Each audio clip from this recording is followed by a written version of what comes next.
नमस्कार, आप देख रहे हैं उत्तराखंड लाइव और मैं हूं कायनत अंसारी। बुलेटिन की शुरुआत करते हैं इस वक्त आ रही बड़ी खबर के साथ। बड़ी खबर इस वक्त की, उत्तराखंड विधानसभा का सत्र 23 अगस्त से होगा शुरू। मानसून सत्र को लेकर बैठकों का दौर जारी। विधानसभा अध्यक्ष प्रेमचंद अग्रवाल ने दी जानकारी। बड़ी खबर इस वक्त की, उत्तराखंड विधानसभा सत्र से जुड़ी 23 अगस्त से शुरू होगा विधानसभा का मानसून सत्र। सत्र की तैयारियों को लेकर जानकारी दी गई है। बैठकों का दौर जारी है। मानसून सत्र की बैठकों को लेकर, तैयारियों को लेकर बैठकें हो रही हैं। विधानसभा अध्यक्ष प्रेमचंद अग्रवाल ने दी है जानकारी। बड़ी खबर इस वक्त की, उत्तराखंड विधानसभा मानसून सत्र से जुड़ी बैठकों का दौर जारी। विधानसभा अध्यक्ष प्रेमचंद अग्रवाल ने दी है इस बात की जानकारी कि 23 अगस्त से शुरू होगा उत्तराखंड विधानसभा का मानसून सत्र। ज्यादा जानकारी देंगे हमारे सहयोगी कैलाश जोशी। कैलाश, जरा बताएं, जो मानसून सत्र है अभी तक जो है किस तरह की बैठकें इसको लेकर आयोजित हो चुकी हैं और बैठकों में किस बात को लेकर सबसे ज्यादा जो है विचार विमर्श हो रहा है? देखिए कायनात, आपको बता दूं कि 23 अगस्त से उत्तराखंड विधानसभा का जो मानसून सत्र है वो शुरू होने वाला है, जिसको लेकर लगातार बैठकों का दौर जारी है। विधानसभा सत्र को लेकर पूरी तैयारियां विधानसभा प्रशासन ने कर ली हैं, जिसकी जानकारी जो है विधानसभा अध्यक्ष प्रेमचंद अग्रवाल ने खुद कल खबरपाश को दी है। यहाँ पर अगर देखा जाए तो विधानसभा सत्र को लेकर पूरी तैयारियां इस वक्त कर ली गई हैं। पूरा विधानसभा जो कैंप है वो पूरा सैनिटाइज कर लिया गया है। बैठने की चाक चौबंद व्यवस्थाएं वहाँ पर कर ली गई है। इस तरीके से कोरोना प्रोटोकॉल का वहाँ पर पालन किया जाएगा, उसकी सारी तैयारियां वहाँ पर कर ली है कायनात। और क्या किस तरीके की जानकारी सामने आ रही है सत्र को लेकर? क्या इस बार भी डिजिटली जो है वो कार्रवाई होगी सदन के अंदर की, और जो बैठने की व्यवस्था है वो किस तरीके की रहने वाली है विधायकों की?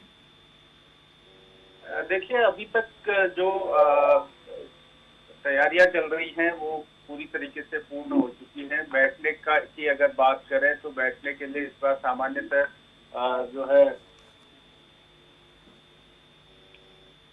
जो बैठने का है इस वक्त विधानसभा के अंदर वो सामान्य तरह सदन चलेगा, क्योंकि कोरोना के जो केसेज हैं वो काफी कम है। लेकिन सबसे बड़ी बात यह है कि विधानसभा परिसर में पहुंचने से एक और बात मैं आपसे ये जानना चाहूंगी कैलाश जी कि क्या सत्र शुरू होने से पहले रिपोर्ट जो है कोविड नेगेटिव रिपोर्ट दिखाना वो जरूरी किया गया है विधायकों की, या फिर विधानसभा पहुंचने से पहले सत्र की कार्रवाई में हिस्सा लेने से पहले भी जांच जो है वो इस तरह का कोई इंतजाम किया जाएगा कि जांच होगी विधायकों की? देखिए, जिस तरीके से इस वक्त उत्तराखंड के हालात हैं, उत्तराखंड में कोविड के जो केसेज हैं वो बिल्कुल निम्न है। और यहाँ पर क्योंकि विधानसभा के सत्र के दौरान यहाँ पर जो रूटीन चेकअप होता है वो ऑलरेडी यहाँ पर पूरी तैयारियों के साथ पूरी डॉक्टरों की टीम अवेलेबल है। लेकिन सैनिटाइजेशन वगैरह, मास्क, ये सब चीजें कंपलसरी हैं। लेकिन जहाँ तक एंटीजन या उसकी कोविड टेस्ट की बात करें तो अभी इस तरीके का कोई प्रावधान अभी तक विधानसभा की तरफ से कोई नियम जो है जारी नहीं किया है। चलिए, बहुत बहुत शुक्रिया कैलाश जोशी से तमाम जानकारी के लिए। तो बैठकों का दौर जारी है। 23 अगस्त से शुरू होने वाला है उत्तराखंड विधानसभा का मानसून सत्र, और इस बात की जानकारी खुद विधानसभा अध्यक्ष प्रेमचंद अग्रवाल ने दी है।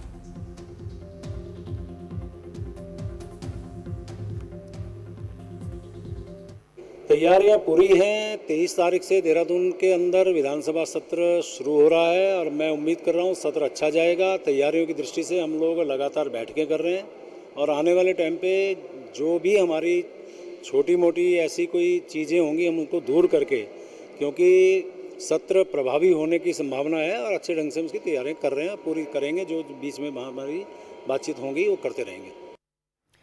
और एक और बड़ी खबर का रुख करते हैं। इस बीच आ रही दिल्ली के सीएम अरविंद केजरीवाल का उत्तराखंड दौरा निरस्त हो गया है। एक दिवसीय दौरे पर देहरादून आने का था कार्यक्रम। बड़ी खबर इस वक्त की, दिल्ली में जरूरी कार्य के चलते दौरा हुआ रद्द। आज दौरा नहीं करेंगे देहरादून का अरविंद केजरीवाल। उनके इस दौरे को लेकर कई कयास लगाए जा रहे थे। ये भी संभावना व्यक्त की जा रही थी कि वो अपने उम्मीदवारों के नामों की घोषणा आज कर सकते हैं।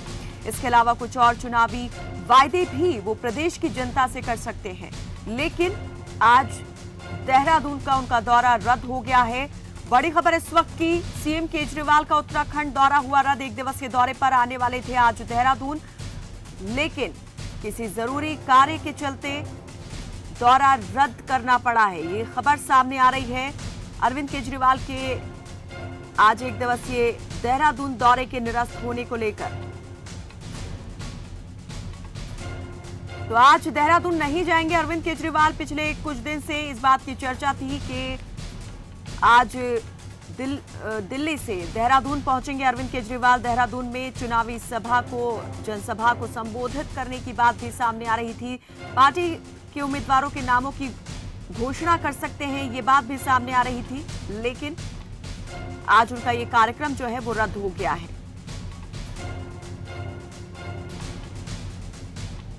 और इस पर ज्यादा बातचीत के लिए हमारे साथ आम आदमी पार्टी के प्रवक्ता सुनील खत्री हमारे साथ जुड़े हुए हैं। खत्री जी, आखिर क्या वजह रही कि आज मुख्यमंत्री केजरीवाल देहरादून नहीं पहुंच रहे हैं? कैसे देखा जाए इसे? हेलो जी सुनील जी, हम ये जानना चाह रहे हैं। सुनील जी, मेरी आवाज मिल पा रही है आपको? हेलो, लगता है हमारी आवाज नहीं मिल पा रही है, संपर्क नहीं हो पा रहा है।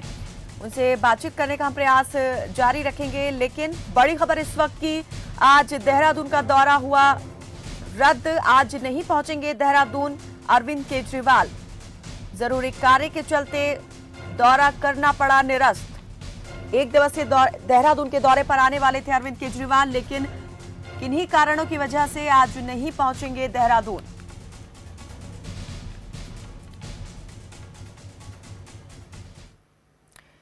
तो आज उनका ये दौरा जो है और किन कारणों की वजह से रद्द हुआ है, इसके पीछे के क्या कारण रहे, इस पर बातचीत करने के लिए हमने आम आदमी पार्टी के प्रवक्ता से संपर्क करने की कोशिश की, लेकिन तकनीकी कारणों की वजह से संपर्क नहीं हो पाया। बढ़ते हैं आगे।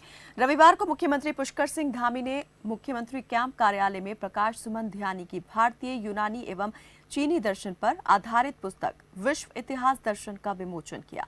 इस दौरान मुख्यमंत्री ने कहा कि ये पुस्तक भारत सरकार की नई शिक्षा नीति को चरितार्थ करती है। इस किताब में सिकंदर, चंद्रगुप्त मौर्य, प्रथम और द्वितीय विश्व युद्ध के साथ समस्त विश्व के पौराणिक धर्मों का वर्णन किया गया है। मुख्यमंत्री ने उम्मीद जताई कि ये किताब छात्रों, युवाओं और बुद्धिजीवियों के लिए लाभदायक होगी। नई शिक्षा नीति के विचार को जन जन तक पहुंचाने में किताब मददगार साबित होगी।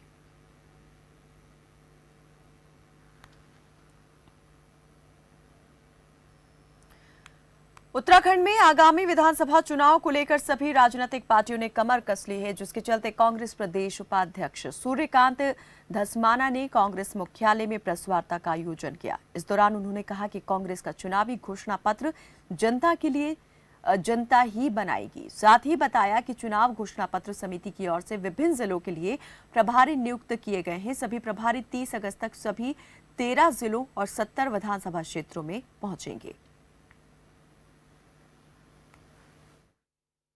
इस बार जो चुनाव घोषणा पत्र तैयार कर रहे हैं वो जनता का चुनाव घोषणा पत्र, जनता के द्वारा जनता के लिए, for the people, by the people, of the people.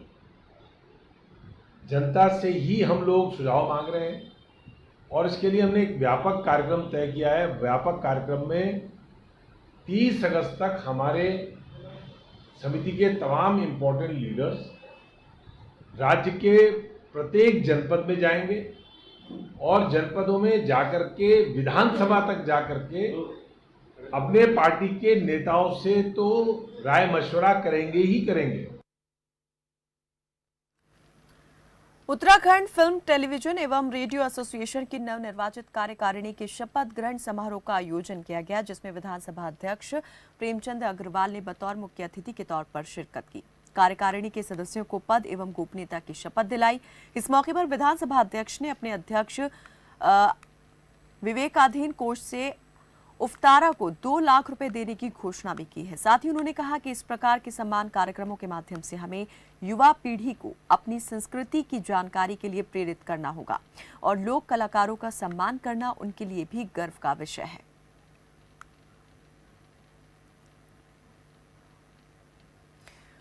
मुख्यमंत्री पुष्कर सिंह धामी ने देहरादून में बेघर लोगों को राशन किट और मास्क वितरित किए। साथ ही मुख्यमंत्री ने आवास विहीन लोगों के लिए कोविड वैक्सीनेशन का भी शुभारंभ किया। सीएम ने स्वास्थ्य विभाग को झुग्गी झोपड़ी में रहने वाले लोगों का वैक्सीन लगवाने और डेटा तैयार करने के निर्देश दिए हैं। धामी ने आगामी 4 महीने में प्रदेश में 100% टीकाकरण करने का दावा किया है। मुख्यमंत्री ने कहा कि कोविड की संभावित तीसरी लहर के लिए राज्य सरकार की तैयारी पूरी है। आज हमने ये यहाँ से प्रारंभ किया है। मलिन बस्तियाँ हैं, झुग्गी झोपड़ियाँ हैं, जो आवास विहीन लोग हैं, उनको सहायता करनी। सर, क्या ये वैक्सीनेशन भी मोबाइल वैन के जरिए वैक्सीनेशन आप लोग? साथ वैक्सीनेशन भी होगा और जो मलिन बस्तियों में, झुग्गी झोपड़ियों में रहने वाले हैं, उनको पूरी तरह से किसी को नहीं छोड़ेंगे, सबको वैक्सीन भी देंगे और उनके साथ जो हमारी जो सहायता है वो भी करेंगे। और इस बीच आ रही बड़ी खबर का रुख करते हैं। देहरादून से ये बड़ी खबर, मौसम विभाग ने जारी किया है अलर्ट। राज्य के 5 जिलों में भारी बारिश की जताई गई संभावना। बड़ी खबर इस वक्त की, मौसम विभाग ने जारी किया अलर्ट। राज्य के 5 जिलों में भारी बारिश की जताई गई है संभावना। मंगलवार को नैनीताल, पिथौरागढ़ में हो सकती है बारिश। भारी बारिश का एक बार फिर से अनुमान जताया गया है। 5 जिलों को अलर्ट जारी किया गया है मौसम विभाग की ओर से। पिछले काफी दिन से हम देख रहे हैं कि कई राज्यों में लगातार हो रही बारिश के बाद जो है भारी नुकसान वहां पर हुआ है प्राकृतिक आपदाओं के चलते, बाढ़ की वजह से, भूस्खलन की वजह से, और उनमें से उत्तराखंड भी एक है। लेकिन एक बार फिर मौसम विभाग ने भारी बारिश का अलर्ट जारी किया है। मंगलवार को हो सकती है भारी बारिश। नैनीताल, खासतौर पे नैनीताल और पिथौरागढ़ में भारी बारिश का अनुमान जताया गया है।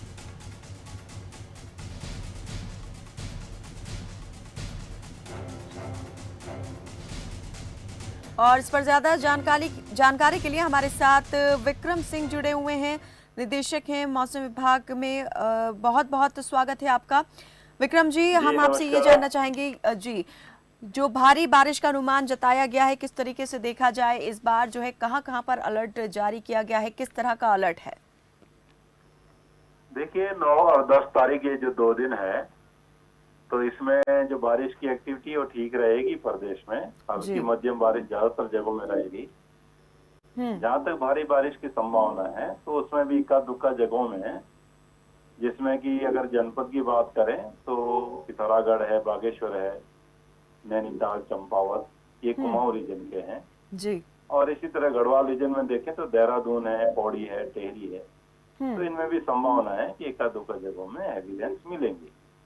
और इसको हमने वॉच कैटेगरी में रखा है। जो वार्निंग का जो कैटेगरी वॉच है, येलो जो अलर्ट है वो रखा गया है जी। तो इसका मतलब ये रहता है कि यहाँ थोड़ा लोगों को वॉचफुल तो रहना पड़ेगा, लेकिन कोई ज्यादा बहुत घबराने की बात नहीं है जी, बिल्कुल नहीं। तो ये समझा जाए कि पिछली बार जिस तरह के हालात देखने को मिले थे, बारिश के बाद भूस्खलन, बाढ़ की स्थिति बन गई थी, उस तरह की चीजें नहीं हो सकती हैं। छोटी मोटी देखी चीजें जो है, बरसात के सीजन में कहीं बोल्डर गिरना, थोड़ा बहुत लैंडस्लाइड होके थोड़ी देर के लिए रोड बंद होना, ये तो देखिए बरसात में यहाँ पे दिखने को मिलता ही है।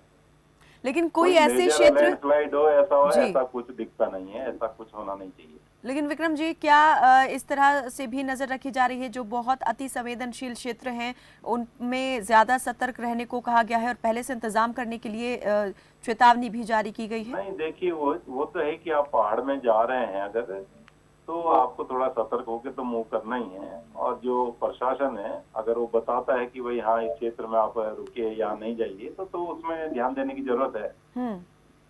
तो अभी तक अगर देखें बारिश के रिकॉर्ड को, तो कितना अभी तक दर्ज हो चुकी है बारिश? इस बार का मानसून जो है वो क्या कह रहा है?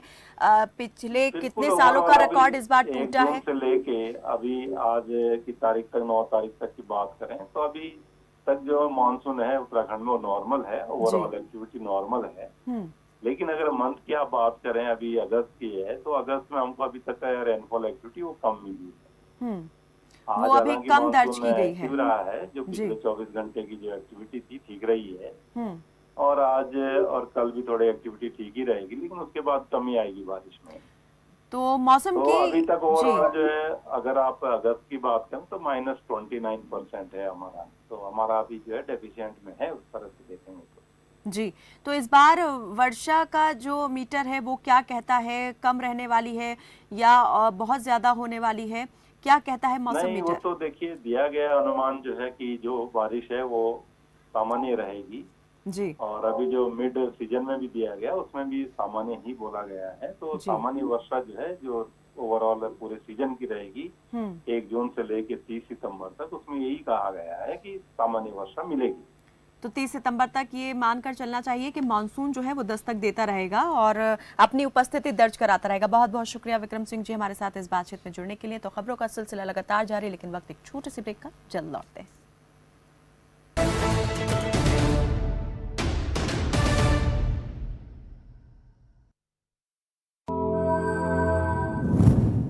ਪੰਜਾਬ ਸਰਕਾਰ ਵੱਲੋਂ ਨਵੇਂ ਡਿਜੀਟਲ ਯੁੱਗ ਵਿੱਚ ਕੰਮਕਾਜ ਨੂੰ ਵਧੇਰੇ ਪਾਰਦਰਸ਼ੀ ਅਤੇ ਕਾਰਗਰ ਬਣਾਉਣ ਲਈ 516 ਸੇਵਾ ਕੇਂਦਰ ਖੋਲ੍ਹੇ ਗਏ। ਰੋਜ਼ਾਨਾ 60,000 ਲੋਕ 332 ਪ੍ਰਕਾਰ ਦੀਆਂ ਸੇਵਾਵਾਂ ਹਾਸਲ ਕਰਨ ਲਈ ਇਹਨਾਂ ਕੇਂਦਰਾਂ ਵਿੱਚ ਆਉਂਦੇ ਹਨ। ਇੱਥੇ ਜਨਤਕ ਸ਼ਿਕਾਇਤਾਂ ਦਾ ਹੱਲ ਵੈਬ, ਮੋਬਾਈਲ ਅਤੇ ਟੋਲ ਫ੍ਰੀ ਨੰਬਰ 1100 ਤੇ ਕਾਲ ਕਰਕੇ ਕੀਤਾ ਜਾਂਦਾ ਹੈ। ਇਹਨਾਂ ਕੇਂਦਰਾਂ ਦੀ ਸਫਲਤਾ ਨੂੰ ਦੇਖਦੇ ਹੋਏ ਅਗਲੇ 6 ਮਹੀਨਿਆਂ ਵਿੱਚ 192 ਹੋਰ ਸੇਵਾਵਾਂ ਚਾਲੂ ਕੀਤੀਆਂ ਜਾਣਗੀਆਂ। ਡਿਜੀਟਲ ਰੂਪ ਵਿੱਚ ਸੇਵਾਵਾਂ ਦੇਣ ਲਈ ਵਚਨਬੱਧ ਪੰਜਾਬ ਸਰਕਾਰ।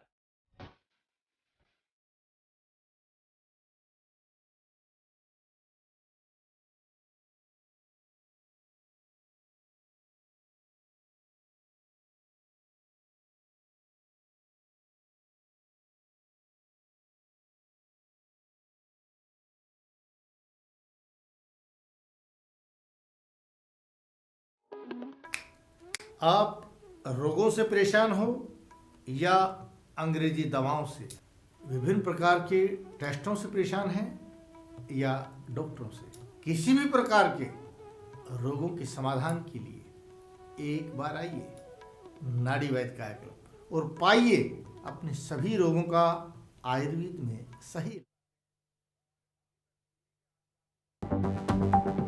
आप देख रहे हैं खबर फास्ट,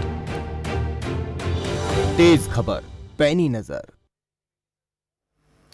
ब्रेक के बाद स्वागत है आपका और चलिए सीधा रुख कर लेते हैं प्रधानमंत्री नरेंद्र मोदी के संबोधन का, जहां इस वक्त प्रधानमंत्री किसान सम्मान निधि योजना के तहत दी जाने वाली अगली किस्त को जारी कर रहे हैं। सुशांत जी, आप जो काम कर रहे हैं जी उसमें जैसा आपने बताया कि सरकार ने इतना पैसा दिया, बैंक से आपसे पैसा मिला, क्या बाकी किसानों को भी अब ये इसी प्रकार की मदद मिल रही है? जी सर, बिल्कुल मिल रही है सर, क्योंकि हॉर्टिकल्चर की MIDH स्कीम जब भी उद्यान अधिकारी गांव में भी आते हैं तो वो भी लोगों को इस प्रकार बताते हैं। और सबसे अच्छी चीज ये होता है सर कि जितने भी पुराने, जैसे अब मेरी यूनिट को 2 साल हो गए हैं सर, तो हर एक किसान को वहां से मेरा नंबर दे दिया जाता है, जिसको अगर कोई प्रशिक्षण भी लेना है और क्या क्या फॉर्मेलिटीज होंगी उसके लिए, वो सारा का सारा उसको बता दिया जाता है सर हमारे द्वारा। ये आपका स्थान कहां पर है? ये सर टिहरी गढ़वाल डिस्ट्रिक्ट है सर, उत्तराखंड का, और उसका एक विकास खंड है चंबा। उससे 7 किलोमीटर आगे सर उत्तरकाशी के लिए एक रोड जाती है जो गंगोत्री जाती, गंगोत्री धाम, वहीं पे 7 किलोमीटर आगे है सर, रोड से 7 किलोमीटर आगे। जी सर। सुशांत जी, बहुत अच्छा लगा कि दिल्ली में पढ़ाई और नौकरी करने के बाद आप अपने गांव में लौटे और आपने सही पकड़ा। मैं जब भी उत्तराखंड में आया हूं एक बात बोलता रहता था कि उत्तराखंड का हमारे पहाड़ों का एक प्रॉब्लम रहता है कि पहाड़ों का पानी और पहाड़ों की जमानी पहाड़ के काम नहीं आती है, और इसलिए हमने उसको उलट करना है। आज आपके माध्यम से वो उलट हो रहा है और पहाड़ की जवानी फिर पहाड़ के काम आ रही है। ये मेरे लिए बहुत खुशी की बात है। वहां पर लोगों को पलायन न करने के लिए आपने प्रेरित किया है। आप जैसा पढ़ा लिखा युवा जब खेती करता है तो कितना बदलाव आता है। हमारी सरकार की कोशिश है कि हम गांव और शहर में सुविधाओं के भेद को कम से कम कर सकें। जो युवा अपने गांव में आकर खुद के लिए, अपने गांव के लिए कुछ करना चाहते हैं, उनकी हर स्तर पर मदद कर सके। देश भर में ऐसे युवाओं के लिए आप प्रेरणा है। आपको मेरी बहुत बहुत बधाई, बहुत बहुत शुभकामनाएं। धन्यवाद। जी सर, आपका बहुत बहुत धन्यवाद सर। अब माननीय प्रधानमंत्री जी पूर्वोत्तर क्षेत्रों के लिए mission organic value chain development योजना के तहत स्थापित परियोजना की एक लाभार्थी से सीधा संवाद स्थापित करेंगे। मैं मणिपुर की श्रीमती थिंगचा गंगोट से आमंत्रित करूंगा, जो भारत सरकार द्वारा चलाए गए मिशन वैल्यू चेन डेवलपमेंट योजना के लाभार्थी हैं। श्रीमती थिंगचा जी। नमस्ते जी। Namaste, Honorable Prime Minister, sir. Can you tell us about your family and the kind of agriculture activity you do? Yes, sir. A pineapple farmer from Bonglon village, Churchanpur district, Manipur. And I'm a mother of 2 children. I cultivate Q pineapple in 6 acres of my own land. The pineapple grown here in Manipur is very sweet, and it is famous for its excellent taste and its quality, sir. How do you sell your pineapples? Sir, actually, our FPC Lohomi Farmer Producer Company has signed an agreement with Mera Foods. Mera Foods proprietor who is sitting just next to me, Madam Supra. She's the proprietor and she is also an entrepreneur, women entrepreneur, and she is also working for the welfare of women and also for working on processing of organic pineapples. Those pineapples that we supply to her are processed into slice, cubes, in cans, and pineapple jams, pineapple candy, pineapple squash extract for exports.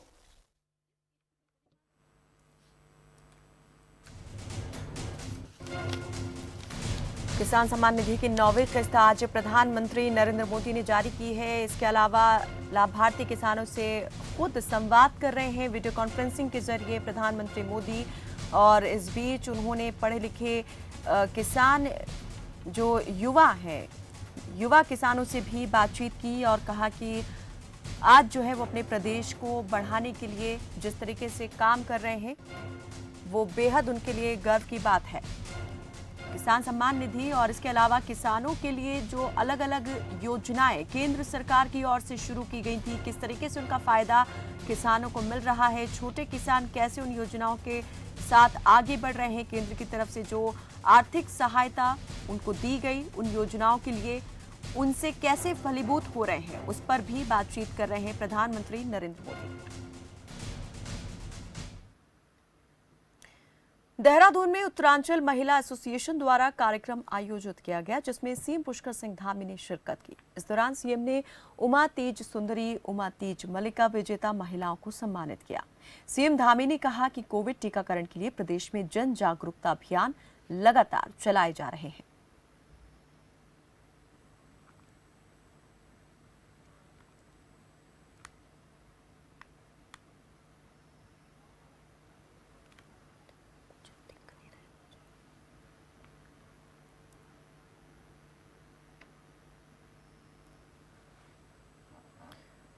प्रदेश में आगामी चुनाव के लिए अब कुछ ही समय बचा है। चुनावी मैदान में उतरने के लिए बीजेपी ने अपनी कमर कसनी शुरू कर ली है। बीजेपी प्रदेश अध्यक्ष मदन कौशिक टिहरी के 2 दिवसीय दौरे पर और इस दौरान उन्होंने घनसाली में कार्यकर्ता सम्मेलन में शिरकत की, कार्यकर्ताओं को संबोधित किया। अध्यक्ष मदन कौशिक ने तमाम विकास कार्यों को कार्यकर्ताओं के सामने रखा। इसके साथ ही जन जन तक बीजेपी सरकार की योजनाओं को पहुंचाने का आह्वान किया।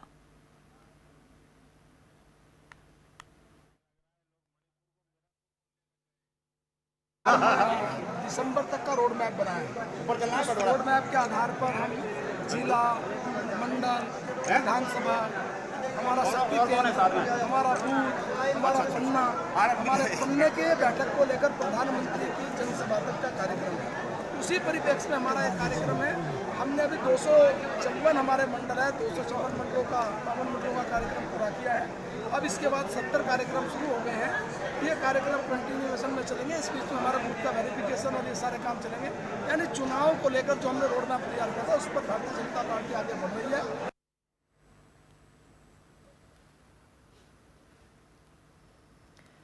हरिद्वार के शंकर आश्रम के पास मुख्य मार्ग पर नगर निगम की ओर से कूड़े का डंपिंग यार्ड बना दिया गया है, जिससे आसपास के लोगों की काफी दिक्कतें बढ़ चुकी हैं। ऐसे में बारिश के मौसम में बीमारियां फैलने का खतरा भी यहां बना हुआ है, तो वहीं व्यापारियों का व्यापार भी चौपट हो रहा है। व्यापारियों का साफ तौर पर कहना है कि जल्द डंपिंग यार्ड यहां से अगर नहीं हटाया गया तो धरना प्रदर्शन के लिए उन्हें मजबूर होना पड़ेगा। लेकिन ना तो प्रशासनिक अधिकारी और ना ही नगर निगम के अधिकारी इस और कोई ध्यान दे रहे हैं। शहर के अंदर आपने पहले देखा होगा शिव मूर्ति पे इन्होंने ये हाल किया था। मैं तमाम व्यापारी बता रहे थे, इस बात के गवाह हैं, उन्होंने बताया भी रोज दुर्घटना होती थी। उन्होंने वहाँ से हटा के ये और आगे लिया है। वहाँ भी यही हालत हुआ शहर का, मेन रोड को ख़त्म करने का काम किया। उसके बाद शिवजी पैलेस पे लिया है, वहाँ गंदगी का ढेर, तमाम गंदगी वहाँ फैली। उसके बाद किसी के तब जब प्रेशर पड़ा तो वहाँ से हटा दिया गया। अब लाके इन्होंने यहाँ मेन रोड पर, आप देखिए यहाँ पूरी मेन रोड बंद कर रखी है। कूड़े का अंबार लगा पड़ा, 3 दिन तक कूड़ा नहीं हटता है यहाँ पे। जो पॉइंट है वो पहले से ही वहाँ पर गलियों से कूड़ा आकर एकत्रित होता है और लोडर और डंपर के माध्यम से जो हमारा ट्रेंचिंग ग्राउंड है वहाँ जाता है, क्योंकि उसके आसपास की गलियाँ शंकरी हैं, वहाँ बड़ी गाड़ी नहीं जाती है। हाँ, जैसा आपने भी ये अभी मुझे कुछ फ़ोटोज़ दिखाए हैं कि वहाँ जब गाड़ी खड़ी होती है तो रास्ता कम हो जाता है। जो उस क्षेत्र के प्रभारी सहायक नगर आयुक्त हैं उनको अभी बुलाकर निर्देश दे दिया गया है। बुलेटिन में फिलहाल बस इतना ही, दीजिए इजाजत, नमस्कार।